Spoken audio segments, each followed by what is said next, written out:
Well, our live a few days ago was cut short by my internet provider, but I had you guys letting me know that everything was all right. Actually, it looked good, and I'm super happy about that. I'm super happy that though it was my first live, it sounded good, it looked good. I wasn't any kind. You probably can hear the train, right? It's not that close to my house, in case you're wondering. Okay, so it being that was my first live, I'm happy that I wasn't awkward or I it's the first time when you're always thinking of things too much and you're starting to blubber all over the place. I probably did, but I'm happy that I got a few questions from you guys. Nonetheless, the live is gonna come back soon, very soon. But when internet was cut short, I was actually showing you and bragging about my new lens that I got for my birthday from my beautiful wife, and I was super happy about it. But that was all ended. Now, this is the Nikkor 200 to 500 F5.6E ED VR. That's a very long name.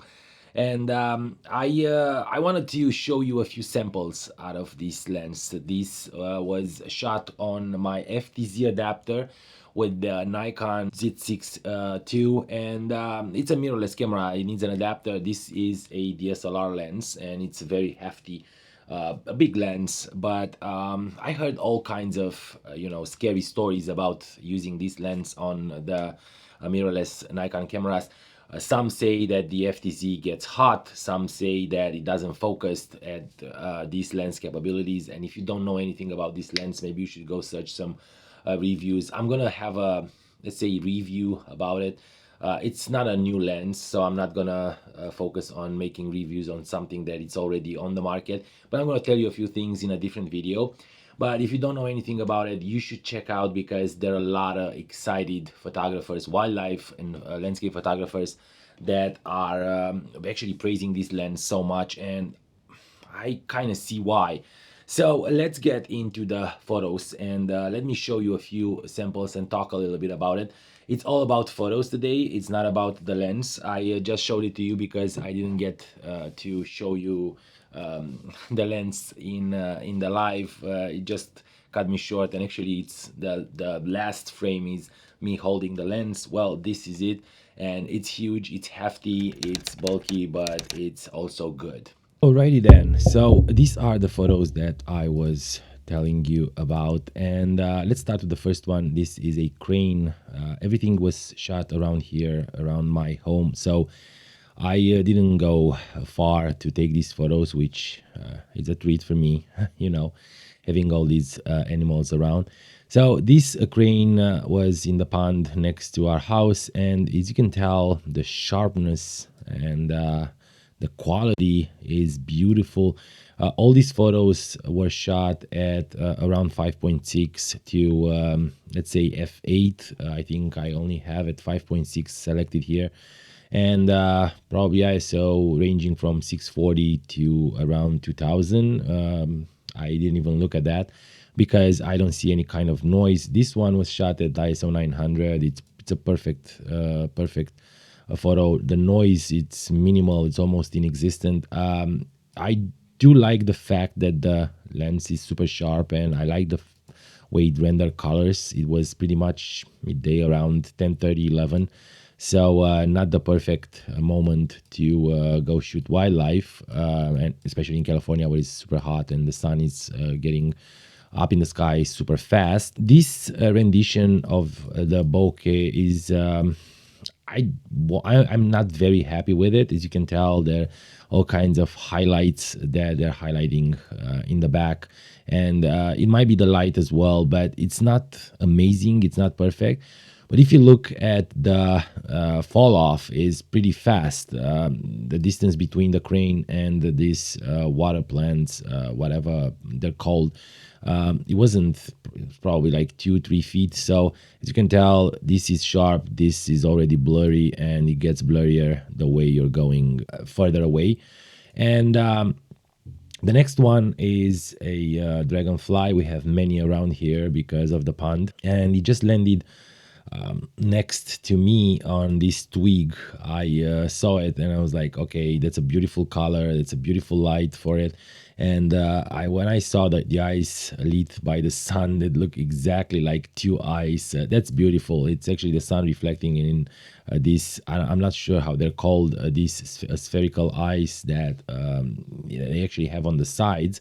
And the sharpness again, it's phenomenal. You can see this little hair on the back, as well as all the lines in its wings and the mouth and everything. It's beautiful. I mean, I am super happy with the sharpness. And like I said, I heard a lot of people talking about the non existing sharpness and the bad quality that the FTZ provides when you're using some of the old DSLR lenses. But for me, this one is not one of them. There might be others, but this one is not one of them. Again, this little bunny jumping around. So you can see this one is basically a stone road that he was crossing and going to the bushes. And again, sharpness is probably the most important thing when it comes to wildlife, as well as composition and light. But sharpness is important, and this lens provides exactly what we want. Another one with the bunny and the other side, it actually turned around to me and look at me, and was waiting to have its portrait taken. I love the composition on this one with these yellow flowers in the back, and yeah, it looks good. The sun was behind him and it actually lit its ear, which looks very, very interesting. Now, these are the famous fires of California. This one is pretty close to us. There's some islands right here in the Delta, and I think it's just a grass fire or a brush fire. I don't know how they're called, a bush fire.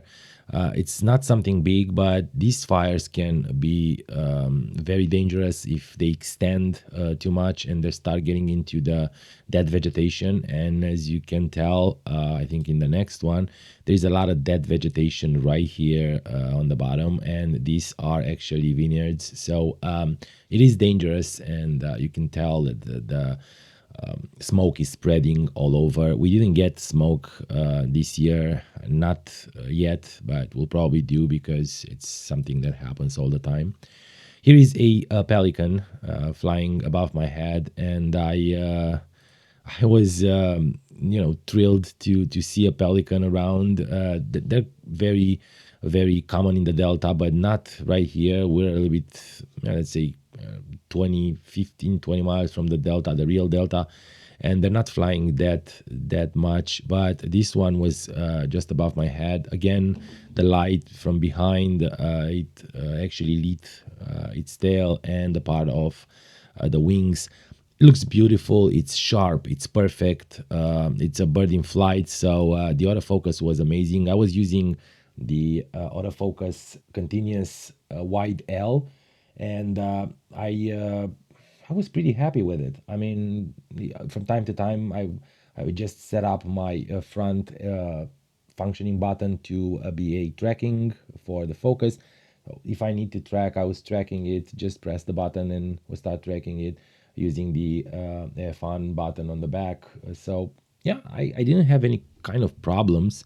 Here is a turkey vulture, and you probably noticed a little bit. This one is not amazingly sharp. I missed focused because I was kind of distracted by another bird that was around. And here it is. This is a red-tailed hawk, and I think it's a red-tailed hawk. Like I said, I'm not a professional wildlife photographer. I don't know much about birds and stuff. I'm learning, but I think it's a red-tailed hawk by the look of it. And he was looking at me. I tried to compose it, though he was next to this electricity pole, actually on it. And I tried to compose it with these lines to look a little bit, urban. And it's a long series with this guy because I love hawks. And here is another one in flight. Again, not very sharp. I kind of misfocus on this one again. I'm not sure. I think I was using the AFL and not the tracking here. Also, I got better for the next ones, and if you look at this one, it's perfectly sharp. It looks amazing. You can see the tails. You can see the wings and every feather and everything that happens with this bird that was eyeballing me all the time, and again gave me that stinky look. And this one looks amazing in terms of sharpness. Everything is sharp, it's perfect. I did edit these photos a little bit. I popped the shadows, just to get that beautiful colors and the beautiful light under its wings. And yeah, I do love the way it looks. Another one here, I think this one was coming towards me, so test the autofocus in different conditions. This is not, again, perfect, but the focus is right here on its belly, so it missed the head a little bit. Other than that, it looks great. If you're not zooming 100%, you probably won't notice. If you're printing, let's say, a 20 by 17 or something like that, you won't probably notice all this stuff. And other than that, look at this one. This is tech sharp. So like I said, I'm not a wildlife photographer, so I'm not used to all these kind of situations when you have to switch the autofocus fast to be able to get the bird. And birds in flight are not easy to shoot. Though this one was floating from one pole to another and was teasing me, but I'm happy that it did because I got some amazing photos. Now this one I know looks like an owl, but it was just above my head, and I raised the camera, and it's hard to shoot above the head when you're using that huge monster, which is big. And it's hard to raise it up and look up, basically 90 degrees up, and shoot a good photo and get the perfect focus. Well, it's not bad. I think the focus, again, it's right here on the belly, but it's still good, and I love the pose. And this is the last one.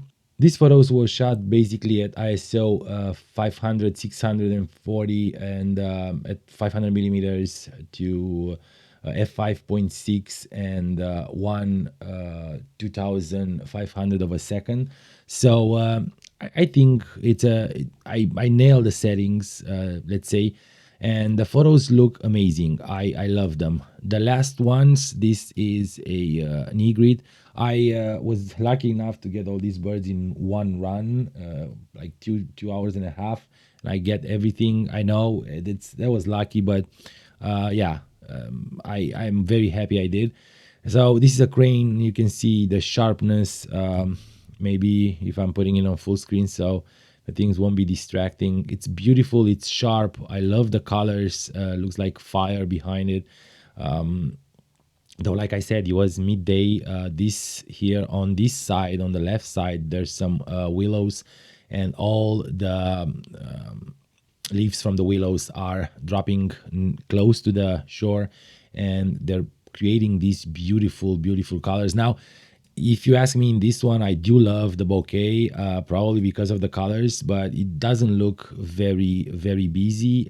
It's not, shallow, fully shallow, but it doesn't look busy. I don't really like this kind of lining, and every time it's something, let's say twigs or branches, or even ground that has cracks in it, it looks like it's not able to render that very smoothly. But I don't think it's a problem for me. Like I said, I don't even know how to crop. Probably other people will crop this even tighter. I like the composition here, so I don't mind it. This is a close-up with the bird, and I want to show the sharpness. The eye is perfect. The beak is perfect. And you can tell every little piece of fluff and feathers on its head. Another one with it, it actually was eyeballing me because definitely it was afraid of me, with that huge black stuff. There are hunters around here hunting animals and all that stuff. So you probably think that I was trying to shoot him or something like that. I was shooting him, but in photos, not with bullets. So yeah. And then another one and another one. I just put them here. They're the same photo. I was trying to find out which one is the sharpest. I think they're all the same, and you can tell even the smallest cracks on its beak. Beautiful, beautiful photos. And the last two, I made it fly. I wanted to have having in flight because I know that they have huge span of on their wings, and I wanted to have that image. I unfortunately missed the focus. I think this one was shot, it was shot too low, 1/800th of a second at ISO 125 for 40 millimeters and f5.6. So it was my fault for not getting in focus, but you can tell that its wing, it's almost perfect in focus, and you can tell all the rips and all the lines in the wing. And I do actually love the photo that it's not perfectly sharp. And the last one is this beautiful lily. It's a water lily that we have here. They're very tall. I'm not sure if they're real water lilies or they're called differently, but they're lilies. They're on the water, and they're growing tall. I think 4 feet, something like that, 3-4 feet high, maybe less. Yeah, no, I think 3-4 feet high. And this is the stem from where when they're dying. This is what you get. And I do love the composition on this one. I do love the colors. This one, it was still alive, and I love the way these two are diagonally bordering it. And yeah, this is pretty much it. Again, the bokeh here, it's nice, but you can see those lines because the water was moving and there were little streams of water. Other than that, what can I say? We have a little bit of a hollowing. Again, it depends on the light, but you get that hollow feel, that ghosting on the bokeh. Now, as a conclusion, I think the lens can do magic stuff. If you are getting used to shooting with the mirrorless and the FTZ, and if you dabble with the autofocus and get the right settings for your autofocus, I think this lens can be a perfect lens even for pro photographers. And I know a lot of pro photographers shooting this lens with the D500 or the D850, which is the top versions of APS-C and full frame DSLRs from Nikon.